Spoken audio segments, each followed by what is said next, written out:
What's going on, everybody? We are here for another hashtag IBB Top 3 trilogy. Ooh. It's a trilogy, so you know it's fun, and it's cool, and it's awesome. But we are here with the Greg Devan, a.k.a. the Big Dog, a.k.a.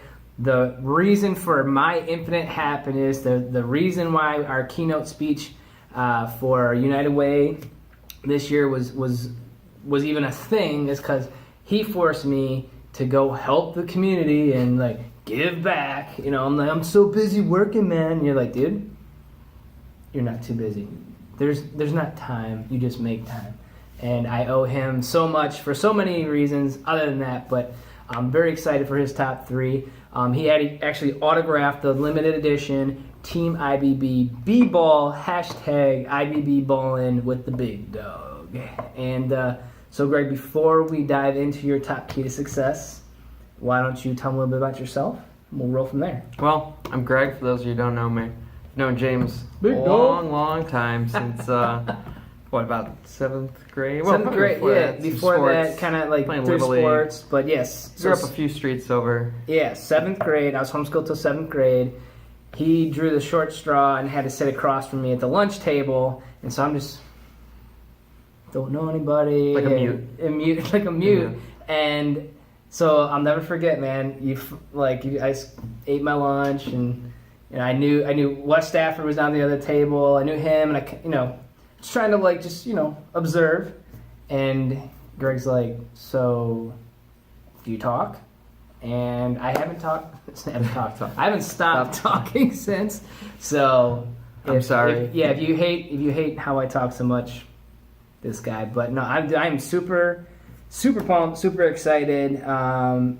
In many ways, you've helped me reach the next level of success and happiness, and whether it's in the career world, community world, and it's been a lot of fun, man. It's been a lot of fun, and we're all we're married now and stuff, and getting old. We're getting. We've come a long way since that 7th grade and We've come elementary school, since riding bikes around Willoughby and stuff. Yeah. So popping wheelies, but very cool. All right, well, why don't you dive right into your first key to success? My first key to success is know your role, and that's kind of wanting to know your role. I love it. I think I stole that line. Is it The Rock? Yeah, something like that. The Rock says, "Know your role." Everybody, I think, has a different type of success. Sometimes people get blinded by you read a book or you try to compare yourself to somebody else, but that's not who you are, and what's successful for somebody might not be your type of success. Like if I tried to do what James does, I'd be a failure, and if he tried to do what I do, he'll be a failure. So you kind of massive failure. You got to kind of figure out what you're good at and know your role, and kind of build your own type of success and know what's successful for you, because you can't be another person's success. If you're not good at something, don't try to be, don't try to go overboard trying to be James Schleicher. Try to find out what you're great at and know what you're great at, and just work on that to drive your success. Know your role. I love it. And that's so from that from that United Way keynote, I kind of came up with this, how do I describe the transformation in my life of how I went from being super miserable to super happy. I say infinite happiness is it's knowing your role and going with it.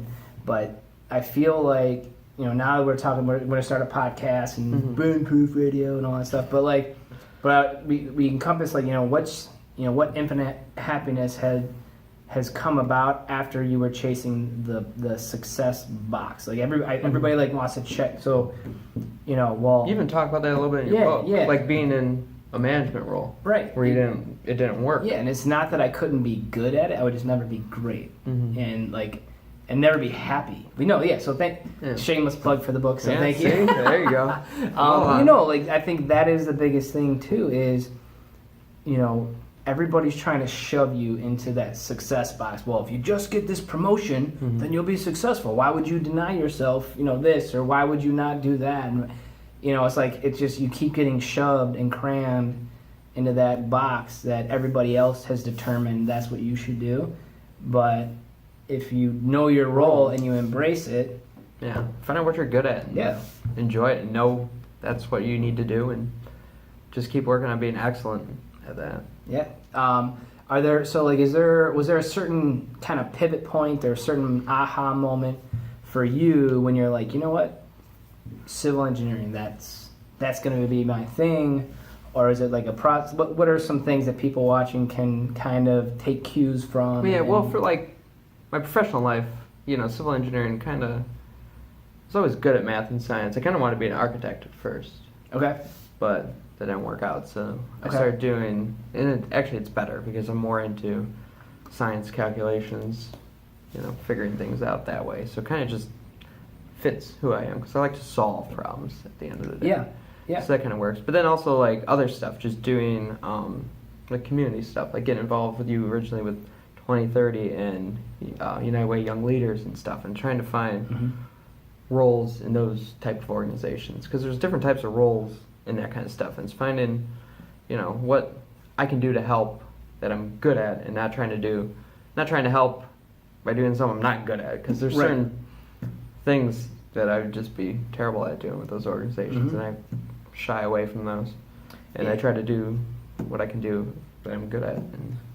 And I learned a lot from just watching you, and for me, like and Erica gives me crap about like it's okay to say no to some things. Like I'm just wired to be like, yeah, I'll You're do a bit it. of a Yeah, yes like man. yeah, and then, like I Yeah. said, and now that's my strength, but it's also my kryptonite. Mhm. As, you know what I'm saying? So that's how I get myself into trouble. Is like I'm bashing my head against the wall, being like, I'm not good at this. Why did it? You know what I'm saying? I know why I did it. I wanted to help. I wanted to be a good person. I wanted to help good causes and whatever. But it's like I'm not equipped. I'm not wired to be good at whatever it might be. But I remember, and too, like the 2030 Club, that was like my first board of directors I was on, and I was a networking director, and that was a good fit, like the networking director. But also too, I was like, hey, Greg, could you do this? And you're like, man, not really, that's not really my style, but like, and you end up, you were talking about the CEO dinners, and like, yeah, man, we just get CEOs to have dinner with us. And I'm like, well, do you know any CEOs? Like, no, I'll do it, figure it out. So like, literally, this guy just made CEOs start showing up and having dinner with us, and that was like the most pivotal, life-changing, career-changing, like, that was the best thing that ever happened. Mm-hmm. Was you just being like, hey, I'm not good at these 12 things, but I like this, and I think I'd be good at this CEO dinner thing, and it. So I found something that worked and fit a role, It and was I did great. that instead of trying to do It was amazing. something else where I might have crashed and burned. Yeah, because you knew your role, you knew what was in line with what you're good at, and I please don't be like me and say yes to everything, and Because you're gonna say yes to stuff you can't do.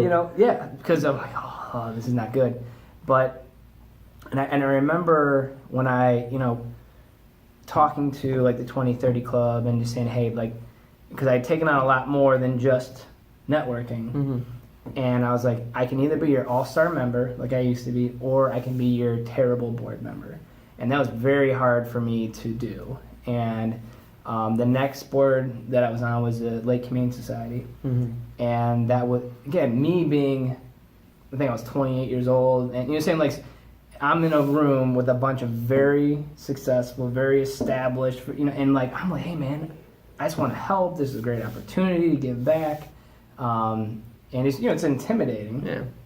But that I learned from you, and it was so hard for me to say, but I was like, if you want someone to help you on finance and business, more like business operations and all that money stuff, I'm your guy. Mm-hmm. I can give you my 2 cents, and it's actually worth something. But if you're looking for a marketing person, if you're looking for an event planner, if you're looking for, what color should the napkins and the tablecloths be at our annual banquet, like, I am not the person to ask, and you're going to be very upset with me. And again, that was it, and it was freeing to not feel like I had to be something I wasn't anymore. And not because I was being disingenuous or because I was being fake. It was just kind of like, it was nice to just tell people up front, this is what I'm good at, And if it's not what you need, I understand. Yeah, and it's okay to say no. Yeah. And turn stuff down. Yeah. Oh man, life changing. This guy. So, anything else to add? I know I rambled on. Like, No, like, dude, like I feel like it was a this, good ramble. Yeah, because it was so huge for me, and it's a big thing about. I don't know. You learn it as you go. Mm-hmm. You'll do something and realize, maybe this Not my isn't for thing. me. Yeah. Not my thing. So just trying to find. I mean, it's finding yourself and finding what you really want to do and what you're really good at, and embrace it once you get there. Yes. And last thing, I swear, we've been, Gary and I, when we're talking to like at colleges and wherever, we talk a lot about like in your gut, like your heart and your mind might be going back and forth. Should I? Shouldn't I? All the pros, all the cons. But in your gut, what's right, and that 99% of the time that you look back and like I knew I was supposed to be here. So like, do you feel like knowing your role, if you're not sure where to start here, start in your gut? Yeah, you gotta start with what feels right inside, and then just explore. So start with what feels right, and go explore. Like go if you don't blossom. like doing videos with James Schleicher, in the middle of it, maybe be like, "Hey, man, See this ya." isn't my just like walk out the side." And I'm going. All right, cool. But awesome. Well, thank you very much. So thank you for joining in for part 1. You'll have to come back tomorrow for part 2. Day after for part 3. It's going to be awesome. And until next time, Stay burn proof.